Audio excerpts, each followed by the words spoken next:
शिव महापुराण प्रथम अध्याय सृष्टि की उत्पत्ति और शिव तत्व। प्राचीन काल में जब कुछ भी नहीं था, जब न आकाश था, न पृथ्वी थी, न ही जल और न ही कोई प्राणी, तब केवल एक ही तत्व था जिसे शिव तत्व कहते हैं। शिव तत्व स्वयं भगवान शिव का स्वरूप था, जो सृष्टि में मूल कारण माने जाते हैं। महाशिव पुराण के प्रथम अध्याय में सृष्टि की उत्पत्ति और भगवान शिव की महानता का विस्तार से वर्णन किया गया है। सृष्टि की उत्पत्ति। शिव महापुराण के अनुसार सृष्टि का आरंभ तब हुआ जब आदिशक्ति मूल प्रकृति और भगवान शिव परम पुरुष संयोग से एक दिव्य प्रकाश प्रकट हुआ और प्रकाश से सृष्टि की रचना का कार्य प्रारंभ हुआ। सबसे पहले भगवान शिव ने अपनी लीला से ब्रह्मा, विष्णु और महेश और रुद्र का उत्पन्न किया।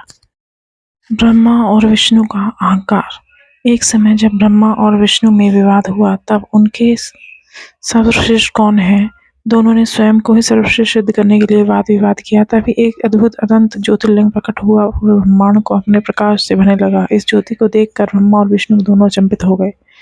रहस्यों को समझने के लिए ब्रह्मा हंस का रूप धारण कर ज्योतिर्लिंग के ऊपरी भाग की ओर और विष्णु वाराह रूप धारण करके ज्योतिर्लिंग के निचले भाग की ओर खोज करने के लिए कोशिश करने लगे, लेकिन लाख प्रयास के बाद भी जब इस ज्योति का आदि न अंत नहीं खोज सके, तो तब शिव का प्राकट्य और सत्ता का ज्ञान। दोनों थककर देवता वापस आए और स्वीकार किया कि वे अनंत ज्योति को जानने में असमर्थ हैं। तभी उस दिव्य प्रकाश से स्वयं भगवान शिव प्रकट हुए। उन्होंने मैं ही आदि, मैं ही अंत हूँ, यह ज्योतिर्लिंग मेरे ही निराकार का स्वरूप का प्रतीक है, मेरी सृष्टि, पालन और संहार के परे हूँ।